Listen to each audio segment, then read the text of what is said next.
Okay, speed time distance உடைய அடுத்த ஒரு சம் பார்க்கலாங்களா? இதுவும் ஒரு ரேஷியோ சம் தான். ஃபர்ஸ்ட் ஒரு ரேஷியோ சம் பார்த்தோம். இது ஒரு ரேஷியோ சம்ஸ் ஸ்பீட் டைம் டிஸ்டன்ஸ்ல கேட்டிருக்காங்க. क्वेश्चन பார்க்கலாம். In covering a certain distance, the speed of Ram and Shyam are in the ratio 3:2. If Ram takes 30 minutes more than Shyam to reach the destination, then time taken by Ram is அப்படின்னு கேட்டிருக்காங்க.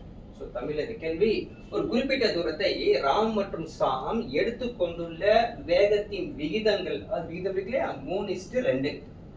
சாமை விட ராம் 30 நிமிடங்கள் அதிகமான நேரத்தை எடுத்துக்கொண்டு அத்தூரத்தை அடைகிறார் எனில் ராம் எடுத்துக்கொண்டுள்ள நேரம் என்ன அப்படின்னு சொல்லி options 2 hours, 1.5 hours, 2.5 hours, 1 hour கொடுத்துருக்காங்க.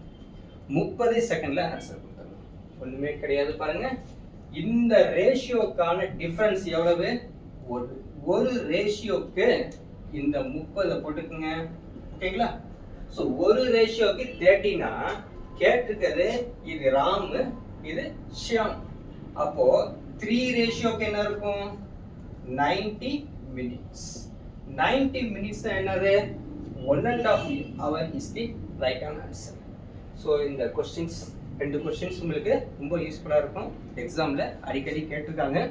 நீங்கள் கண்டிப்பாக இந்த கொஸ்டின்ஸ் கவனித்து ஒர்க் அவுட் பண்ணி நிறைய சம்ஸ் ஒர்க் அவுட் பண்ணி உங்களுடைய கமெண்ட்ஸை சென்ட் பண்ணுங்கள். உங்களுக்கு இந்த அடுத்தடுத்த கேள்விகள் தொடர்ந்து நம்ம கொடுக்கும் பொழுது மற்ற ஸ்டூடெண்ட்ஸ்க்கு, உங்கள் ஃப்ரெண்ட்ஸுக்கு இது ஷேர் பண்ணுங்கள். சப்ஸ்கிரைப் பண்ண மறந்துடாதீங்க. நெக்ஸ்ட் ஒரு கிளாஸில் பார்க்கலாம்.